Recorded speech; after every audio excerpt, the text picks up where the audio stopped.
বিদ্যুতের সাব সেন্টারে তালা ঝুলিয়ে দিলেন ক্ষুব্ধ গ্রাহকরা। এই ঘটনা বুধবার বিশালগড় মুরাবাড়ি এলাকায়। দীর্ঘ 5 দিন ধরে বিদ্যুৎ বিচ্ছিন্ন বিশালগড় মুরাবাড়ি। বিদ্যুতের দাবিতে বাধ্য হয়ে বুধবার দুপুরে অফিস টিলা বিদ্যুৎ অফিসের তালা ঝুলিয়ে দিয়ে আন্দোলনে নামেন ক্ষুব্ধ গ্রাহকরা। তাদের দাবি, আজকের মধ্যে এলাকায় বিদ্যুৎ সংযোগ দিতে হবে, অন্যথায় বিদ্যুৎ অফিসে তালা ঝুলানো থাকবেই।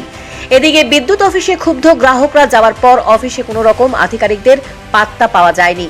এমনকি ঘড়ির কাঁটায় 1টা বাজার পরও দেখা নেই এসডিও। ক্ষুব্ধ গ্রাহকদের সাথে কথা বলার মতো কোনো কর্মী নেই। জানা যায়, সারা রাজ্যের সাথে সিপাহীজলা জেলার মুরাবাড়ি এলাকায় দীর্ঘ 5 দিন যাবৎ বিদ্যুৎ বিচ্ছিন্ন এলাকার 400 পরিবার। অফিস টিলা পালপাড়া এলাকায় ক্ষুব্ধ হয়ে গ্রাহকরা তালা ঝুলিয়ে আন্দোলনে নামেন। এদিকে ক্ষুব্ধ এলাকাবাসী জানান, মন্ত্রী রতনলাল নাথ ওনার হাতে যে দপ্তরটি দেওয়া হবে তার 12টা বাজানো ছাড়া ওনার আর কোনো রকম কাজ নেই।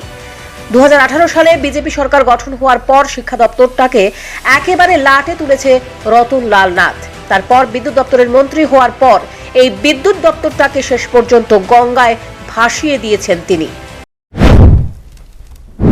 আজকে প্রায় 10 দিন ধরে কারেন্ট যা আয়ে আমরা না ট্রান্সমিটার এর আগে 100 ওয়াটের ছিল, এটা খারাপ হয়েছে নিয়ে দিয়েছে 63 ওয়াট। তো যে জায়গার মধ্যে পরিষেবা লাগবে আপনার 100 ওয়াটের কারেন্টের ইলেকট্রিক পরিষেবা, এই জায়গা দিয়েছে 63। যার কারণে আমরা প্রায় 800 ফ্যামিলি না কারেন্টের কোনো কিছু হইতেছে না। এই আজকে পুরো 4-5 দিন ধরে কারেন্ট নাই। তা আমরা প্রতিশ্রুতি দিয়েছিল একটু ফেলে দিয়েছিল যে আমরা ট্রান্সমিটারটা চেঞ্জ করে দেবো। আজকে 3-4 দিন আগে দিছে, আজ পর্যন্ত কোনো না যোগাযোগ না কোনো কিছু। যার কারণে আজকে আমরা প্রত্যেকটা এলাকাবাসী সবাই মিলে ইলেকট্রিক অফিসে তালা লাগাইছি। আজকে যতক্ষণ না আমরা ইলেকট্রিক পরিষেবা যতক্ষণ মানে সুস্থ না চালু নয় ততক্ষণ ধরে এইভাবে থাকবে। বিদ্যুৎ দপ্তরের তরফ থেকে আপনারা কি আশা পেয়েছেন?